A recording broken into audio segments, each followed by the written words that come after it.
Guys, ito na pala yung update ng rewiring dito sa project namin na renovation na bahay. So ngayon guys, lahat to palit ang wiring. Tsaka yung breaker. So ang ginamit namin na breaker guys, yung makabago na ngayon. So ito ang pinaka mahirap na portion guys, yung rewiring. Kasi minsan barado na yung hindi.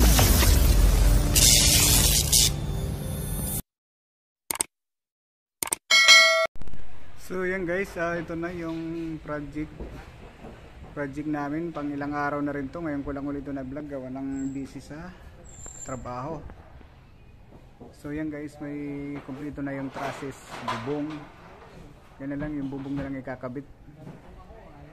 So yan.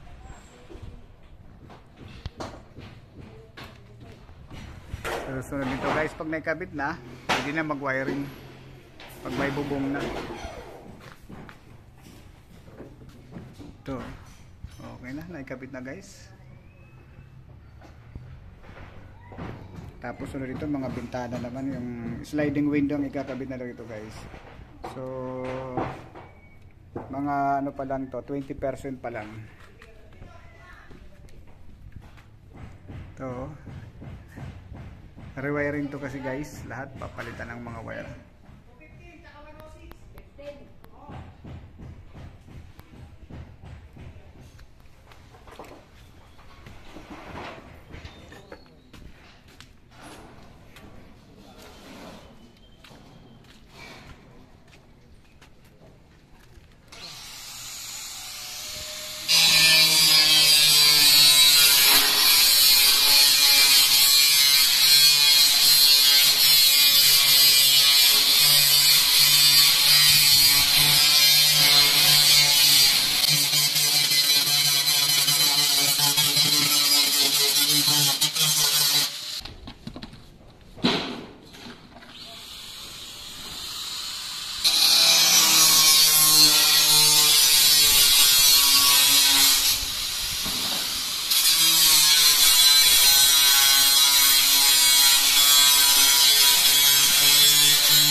Pangsamantala muna guys, pangsamantalang kinabitan ko sila ng breaker dahil yung dati sira na yung main breaker nya.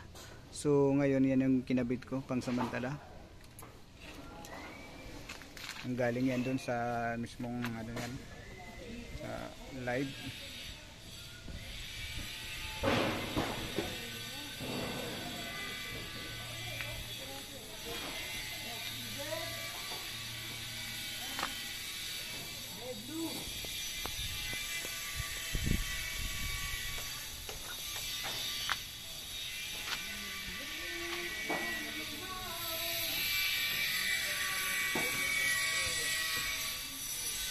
Dito guys, pinahoy na yung mga wire dito. Ngayon, siyempre yun ang pinaka-guide namin pag binunot yan, pinutol, nagtira pa pati dito.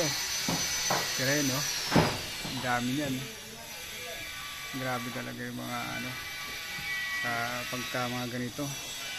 Kaya naman ba, naka-ready na yan, katali, mukhang iuuwi na yan.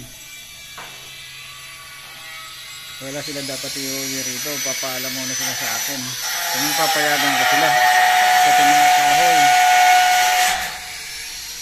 pwede nila iuwi yan.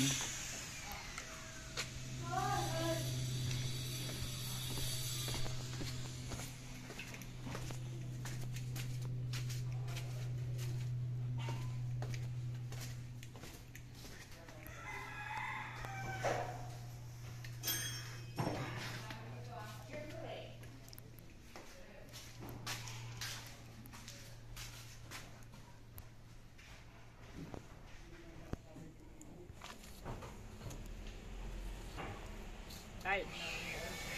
Ay. Oh, isang linggo naman dyan. Wow! Takot! Video. Baka makita ka ng foreigner eh.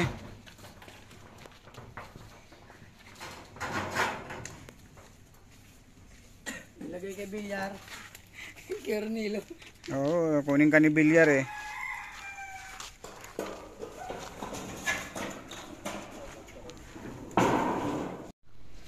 Ito, saan kaya gagamitin to?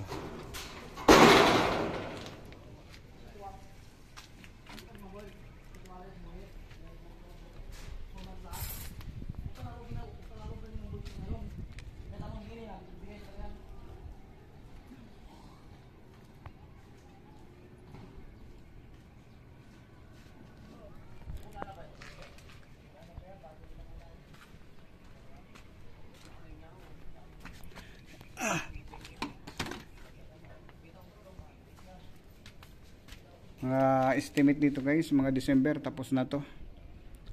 Bilat.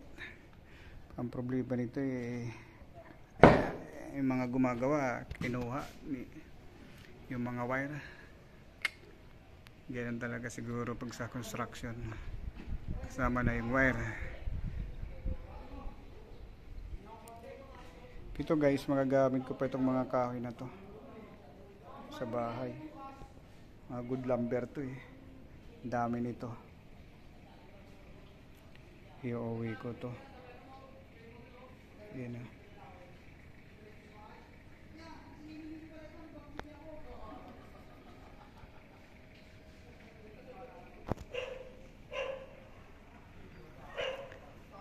Malaki-laking trabaho pa to guys.